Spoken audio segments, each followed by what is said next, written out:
Hi, I'm James Shillinglaw. I'm here with Xavier Muffragi, who is the CEO and president of Club Med here in North America, and we're going to talk a little bit about what's going on with Club Med today. And this is Insider Travel Report.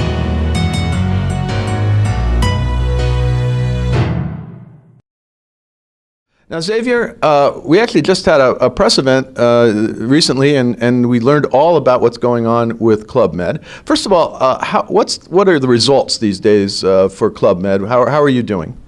The results are pretty good. We say even strong.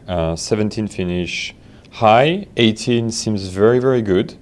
And we even start to see good numbers for 19. I think which is very important for us is we have, I would say, two demographics which are growing very fast. Mm-hmm. The first one is the baby boomers getting retired, and we've seen a big increase on our what we call the 3G, so 3-generation vacation, mm-hmm. Or grandparents taking their grandkids to vacation. So it's a big boost for us. And the most interesting one is the millennial. What's interested in the millennial travel is that now they start to have kids. Both of the parents are working, mm-hmm. and they really look for convenience, and they also really look to have the opportunity to have vacation with the kids, but also time for themselves. Mm-hmm. And the last point, which I found very interesting, is that even if they have kids, they want the kids to see the rest of the world, and not only the Caribbean and the US. So it's a booming market for us because AllInclusive is a huge asset for them. Secondly, AllInclusive, which is very strong in kids program, is most interesting for them. Yeah, of course, they want to get rid of the kids in the kids program. They want to have their own time by themselves. Yeah. And the last point is that they want to go away. They want to go in Europe. They want to go in Africa. They want to Asia. And Club Med is the only one doing that. So it's the numbers are really good, but what's even more interesting for us is some of the trend we've seen in those demographic and in international destination. Yeah, well now, and now you seem to have really made the total focus that Club Med is for families.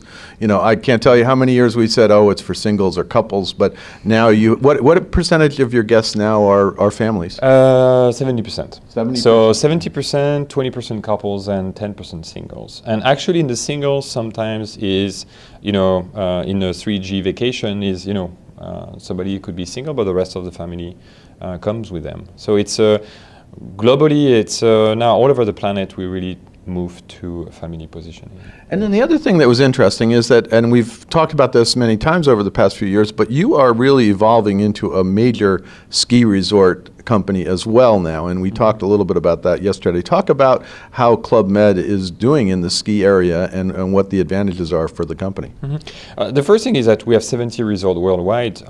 We have only 8 in the Caribbean. So already we're a global company. And ski is 30% of our capacity.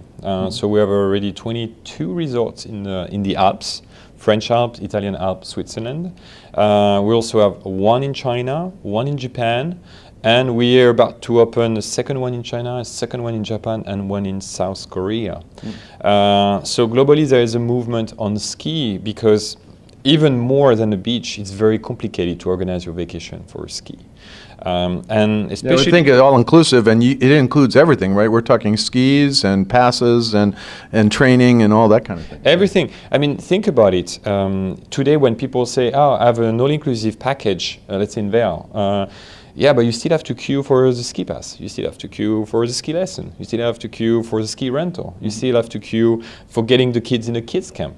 For us, and then after, you even have to take your ski to the ski slopes. For us, we ski in, ski out. We have skis organized on sites, and everything is included. The lessons are included, the ski pass is included, you take it at reception, and you have your ski waiting for you. If you have pre-ordered your equipment, it's waiting for you right there. So an hour after you arrive, you're on the slope. And because it's all-inclusive, and because we have so much, I would say, purchasing power in the Alps and even in China and Japan, today it's cheaper for a family to go to Club Med in the Alps than going in some of the Rockies destination and doing the same by themselves. So you have the convenience aspect because you can go in skiing right away, and at the same time, in terms of price value, it's cheaper to go to Europe or even Japan or China to ski with Club Med than in a 4-star hotel in the Rockies. Well, that's a good argument, and it's something that I don't think a lot of Americans quite get yet. They just got figured out you were a family destination, and now you got they're a ski destination too,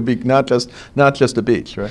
And what I found really interesting is that even who would have said like 5 years ago we talk about skiing in Japan, but now it's people say, wow, really?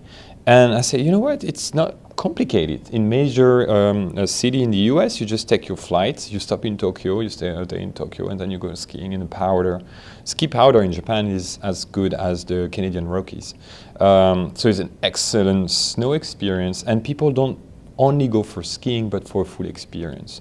So for them to say, hey, you can go in Europe, you can go in Chamonix, you can go in the Alps, you can go in Japan, you can go in China. It's completely different kind of vacation, and which is great also for the travel agent community is that we pay commission on the full package. Yeah, well, that's key for agents to know, because it is an all-inclusive experience and really the only all-inclusive ski experience, right? Yeah.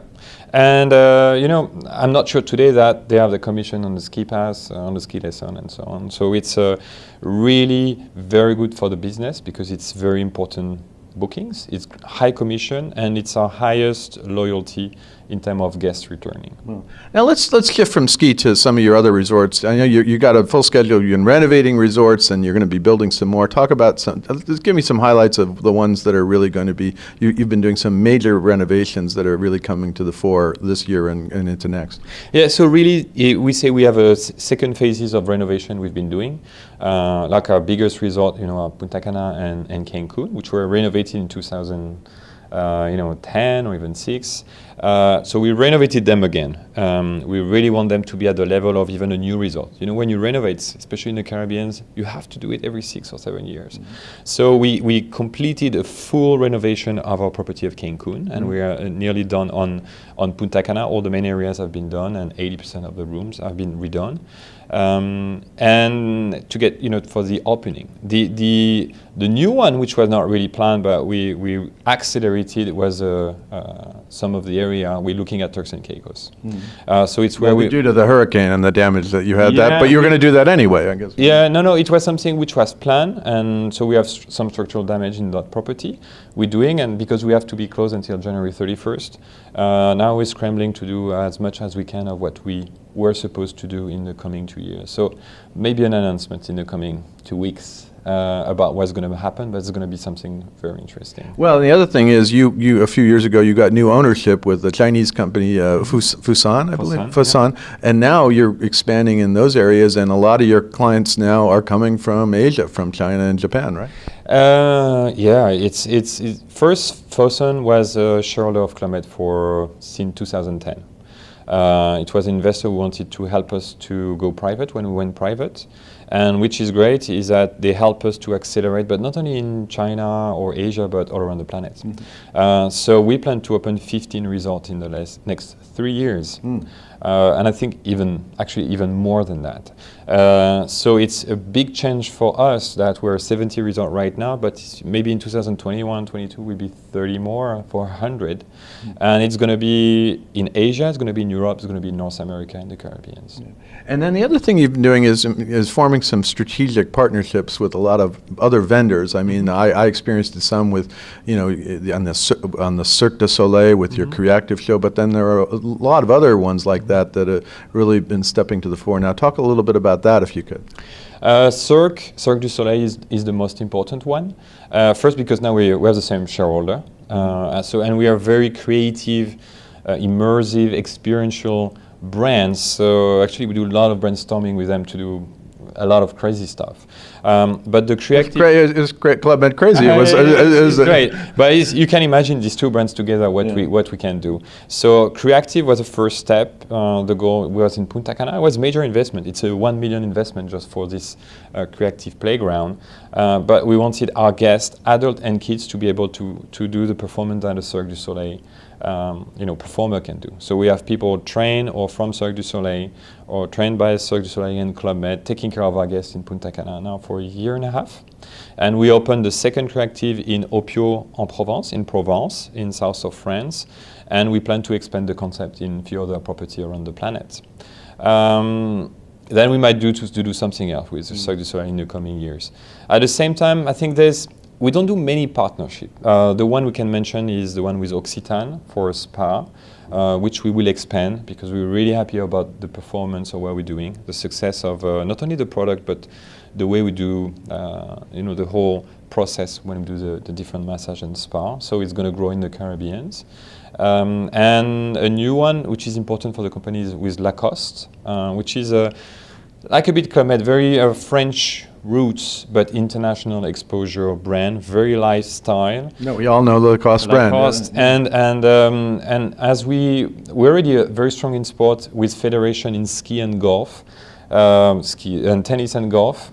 So we're going to grow this partnership with Lacoste. Club Med is going to be an official partner on some of the Olympic teams in the coming years. We already signed with France, and some others might come up. And really grow this partnership with Lacoste, bringing some of their top players for golf and tennis in our resorts, doing some training for staff. So we already have like our, a big tennis, golf, triathlon, volleyball academy in Sandpiper. So this partnership might help us to go even a step forward.